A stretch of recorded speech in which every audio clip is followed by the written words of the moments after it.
Mesdames, Messieurs, bonjour à toutes et à tous, bienvenue au journal. Les témoignages se multiplient pour rendre hommage à Salifou Diallo qui a marqué la vie politique nationale de ces 3 dernières décennies. Le président du Faso a signé ce matin le livre de condoléances à l'Assemblée nationale pour une nouvelle fois souligner le rôle que l'homme a joué pour le Burkina. Les dernières positions de l'État islamique menacé en Syrie et au Liban, où les armées des 2 pays mènent des offensives pour démanteler les positions de Daesh. L'armée irakienne a envoyé hier un déluge d'obus sur la ville de Tal Afar, dernier bastion de l'EIE dans le pays. Cela dit, les témoignages de reconnaissance à l'endroit de Salifou Diallo se poursuivent. Le président du Faso, Roch Marc Christian Kaboré, s'est déplacé ce matin à l'Assemblée nationale pour signer dans le livre de condoléances. À cette occasion, le chef de l'État a reconnu les valeurs de l'illustre disparu, son compagnon de lutte depuis 3 décennies. Moussa Ouedraogo Nyarkiteda, reportage. Roch Marc Christian Kaboré est à l'Assemblée nationale ce matin pour saluer la mémoire de Salifou Diallo, décédé samedi dernier à Paris, en France. Combattant pour la liberté, la démocratie, la justice sociale et le progrès selon les témoignages, en tout cas, son décès est qualifié de disparition brutale et une lourde perte pour la nation par le président du Faso en apposant sa signature dans le livre de condoléances. Plus de 30 ans de vie politique que nous avons eu à mener ensemble, il était tout à fait normal que nous puissions reconnaître en cette personnalité un certain nombre de qualités qui sont son patriotisme, qui sont également que c'est un homme de conviction et de combat. Et le combat va se poursuivre pour préserver son idéal qui doit servir de boussole pour les actions futures selon les propos du président du Faso. L'homme propose et Dieu dispose.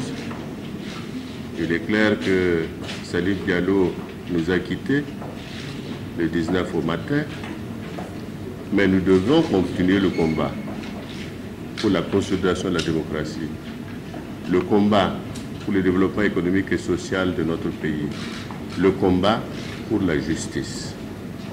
Parce que vous savez, c'est un combat de longue haleine. Au cours du combat, il y en a qui tombent, il y en a d'autres qui se relèvent et qui continuent la lutte. C'est pour cela que nous devons dire que la lutte doit se poursuivre. Nous devons continuer le combat pour le développement de notre pays. Ce fut une occasion pour le chef de l'État de présenter les condoléances à sa famille, à son parti et à l'ensemble des parlementaires.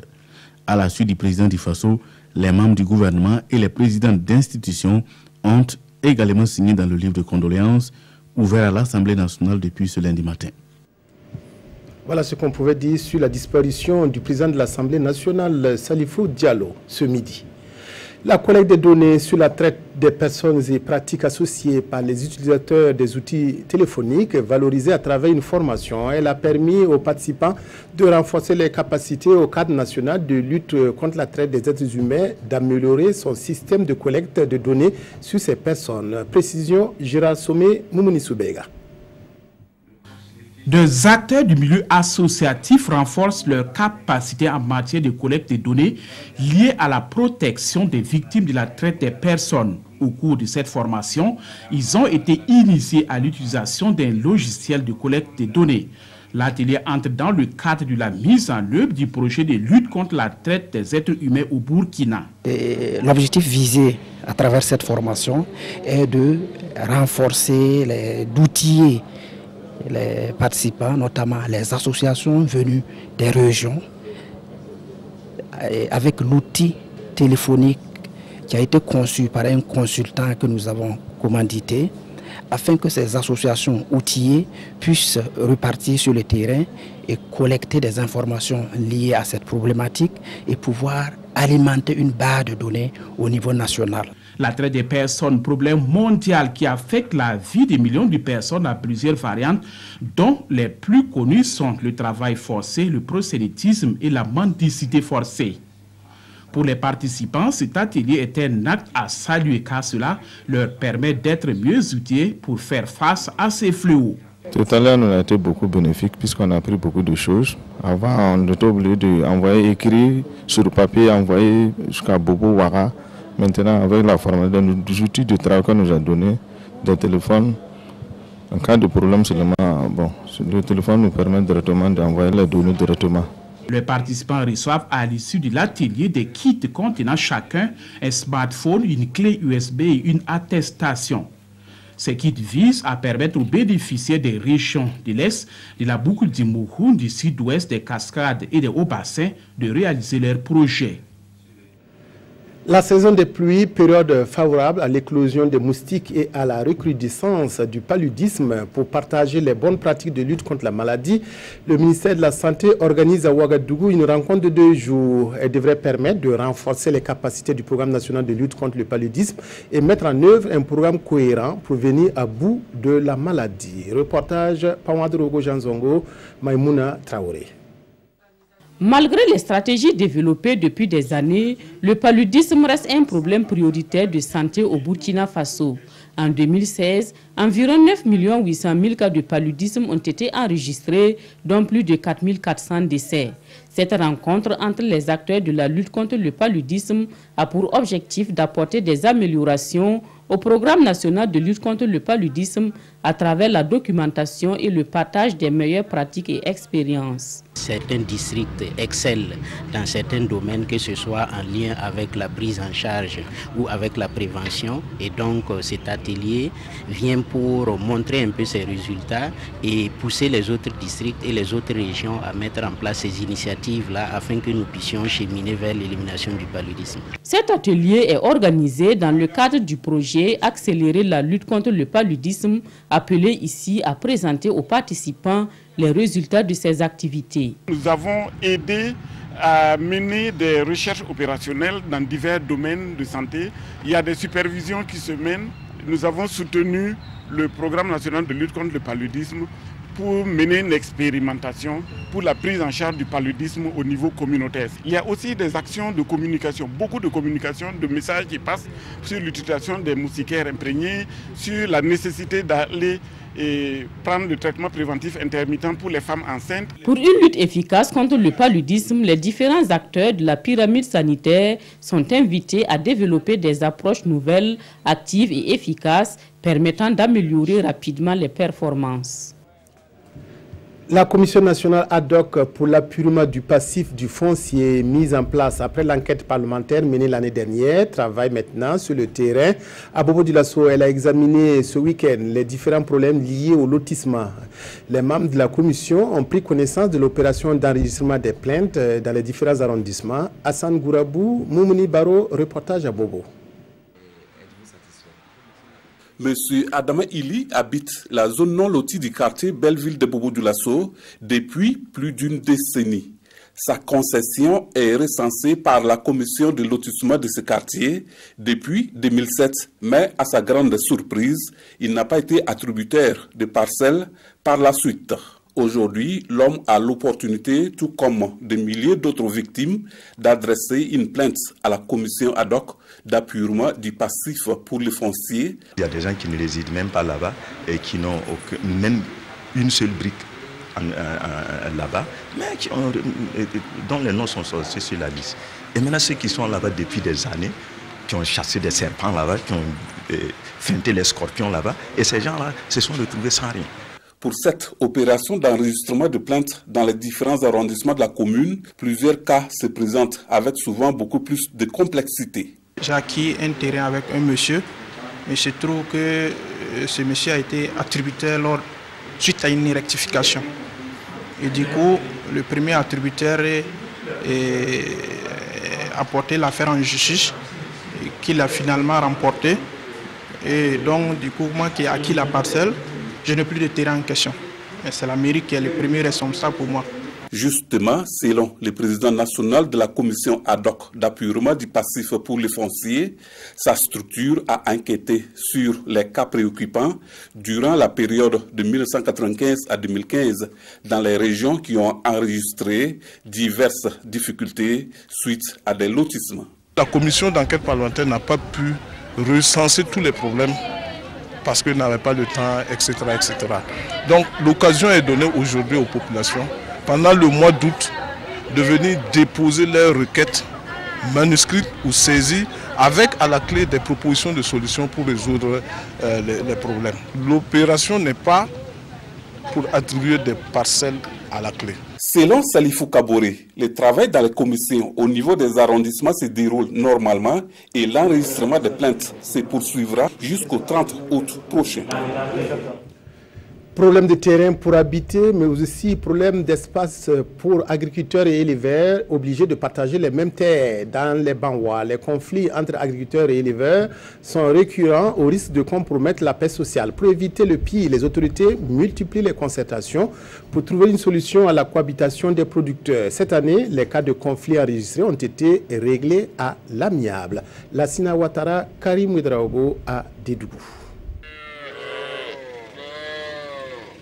Agriculture et élevage, deux secteurs porteurs au Burkina Faso, mais qui restent menés par des conflits récurrents ici dans les Banwa, et les raisons sont diverses.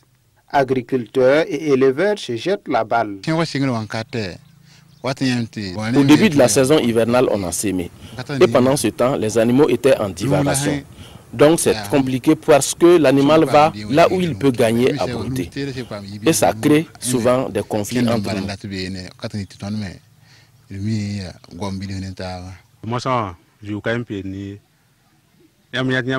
Il n'y a pas d'espace pour envoyer paître des bœufs.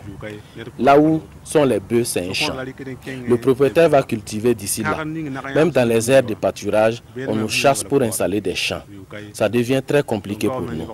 J'ai déjà payé 85 000 francs, 100 000 francs à des agriculteurs pour dégâts causés, mais après une longue négociation. Cet éleveur a plus de 60 têtes de bœufs.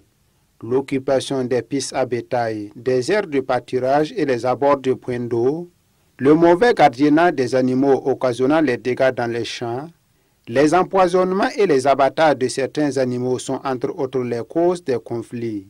Et dans la plupart des cas, une résolution à l'amiable est prioritaire afin d'éviter les fractures sociales. L'idéal est quand il y a des cas, on demande à ce que les deux parties s'asseyent, discutent, ils dialoguent autour en tout cas de la question pour trouver des solutions à l'amiable.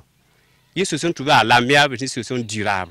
Et ça va participer vraiment à une cohésion sociale et pour le bonheur de tous.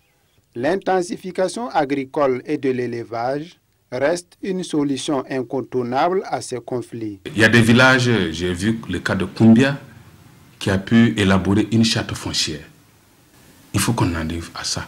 Dans chaque village, qu'il y ait une charte foncière, que les communautés s'asseyent, parlent le même langage et planifient l'exploitation des ressources naturelles dans le temps et dans l'espace. Et à côté de ça, il faut que ce soit pour l'agriculture, que ce soit pour l'élevage, qu'on tend vers l'intensification. J'ai 2000 têtes, j'ai 500 têtes. Pendant qu'il n'y a pas d'espace, la gestion devient compliquée, source de conflits. Solenzo, Kouka et Tansila sont les localités où les conflits entre agriculteurs et éleveurs sont fréquents. La 14e édition du Festival scientifique et culturel des clubs universitaires de l'Afrique de l'Ouest se tient à Ouagadougou jusqu'au 28 août. Près de 400 participants venus des pays de la CEDEAO se retrouvent autour du thème « Rôle et responsabilité des jeunes dans l'atteinte des objectifs de développement durable dans l'espace communautaire ». Ce festival est un cadre de promotion de l'intégration sous-régionale et de culture de la paix. Les précisions d'Urbain Sommet et de Draman Guinée. Un sketch pour démarrer les activités du FESCOAO 2017, le festival scientifique et culturel des clubs UNESCO universitaires de l'Afrique de l'Ouest. Cette 14e édition regroupe environ 400 étudiants venus de l'espace CEDEAO.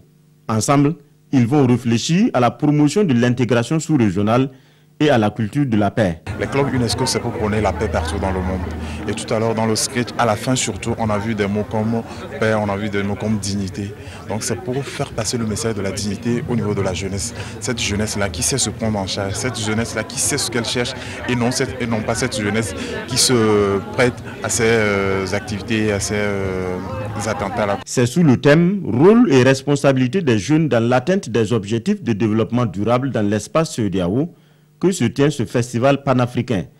Un thème qui montre à souhait l'engagement de ces jeunes à contribuer au développement durable de l'Afrique. Il contribue significativement à apaiser, à ramener la sérénité au sein des campus, à travers en tout cas le dialogue, la promotion du civisme, la promotion en tout cas de la citoyenneté. Cette édition de 2017 marque également la célébration des 30 ans du FESCOAO. Jusqu'au 28 août prochain, le festival sera à la fois un cadre de discussion, mais également d'activités socio-économiques. Daesh, traqué de toutes parts, est sous le point de perdre ses derniers bastions. L'armée irakienne a lancé hier un assaut sur les positions de l'État islamique dans la ville de Tal Afar, à mi-chemin entre la Syrie et Mossoul, la deuxième ville irakienne. De son côté, le Liban annonce avoir repris à l'AIE 2 tiers du territoire qu'il contrôlait à la frontière est du pays avec la Syrie. En Irak, les forces armées soutenues par la coalition internationale anti-djihadiste ont encerclé et bombardé Tal Afar dimanche. La ville est l'un des derniers bastions du groupe État islamique dans le pays. Dimanche avant l'aube, le Premier ministre irakien a pris la parole à la télévision pour annoncer le début de l'opération de libération de Tal Afar. Mon message pour Daesh, vous n'avez pas d'autre choix que de vous rendre ou mourir. Je vous le promets, on continuera de libérer le pays. Au Liban, l'armée a affirmé dimanche avoir repris les 2 tiers de la zone contrôlée par les djihadistes à la frontière syrienne. Le pays a lancé samedi une offensive pour chasser Daesh de l'est du pays. Côté syrien de la frontière, le Hezbollah mène une offensive similaire. La revue de presse de ce lundi est largement consacrée, pour ne pas dire exclusivement, à la disparition de Salifou Diallo. Revue de presse signée Vincent Tiendrebeo. Hassan Al-Afkaye, c'est par cette formule Mouaga des messagers des mauvais jours que l'observateur Palga annonce la disparition de Salifou Diallo, mort dans un hôtel parisien. Nul n'est irremplaçable, mais ce Salif-là va manquer à son parti, à l'Assemblée nationale et à l'État. De l'homme, on pourrait retenir l'image d'un grand bosseur, d'une bête politique au sens de l'anticipation inégalable, crainte et respectée à la fois. Avec sa mort, il fait des orphelins et pas des moindres. Lui qui avait le culot de rappeler à la raison ceux qui réclamaient le beurre et l'argent du beurre. On l'aimait, on ne l'aimait pas, mais il était entier. Adieu Gorba, écrit Sidouaya. L'homme qui ne recule devant rien et qui dit tout haut ce qu'il pense s'en est allé. Le MPP a perdu un meneur d'hommes. Le président du Faso, un de ses appuis. Le Burkina Faso a perdu un grand homme. Un de ses remparts vient de céder. Et c'est là qu'il y a danger, car la disparition de Salifou Diallo peut être catastrophique si les Burkinabés ne prennent pas conscience des menaces auxquelles le pays est confronté. Trêve de polémique. Pour le pays, Salifou Diallo n'était pas un yes man, un béni oui-oui. Il osait désigner le chat par son nom. Pour autant, l'homme emporte avec lui des secrets à la tombe, mentionne aujourd'hui au Faso. Des secrets sur bon nombre d'événements de l'histoire du Burkina Faso. Fin du journal, merci de votre aimable attention à la RTB. Excellent après-midi à toutes et à tous.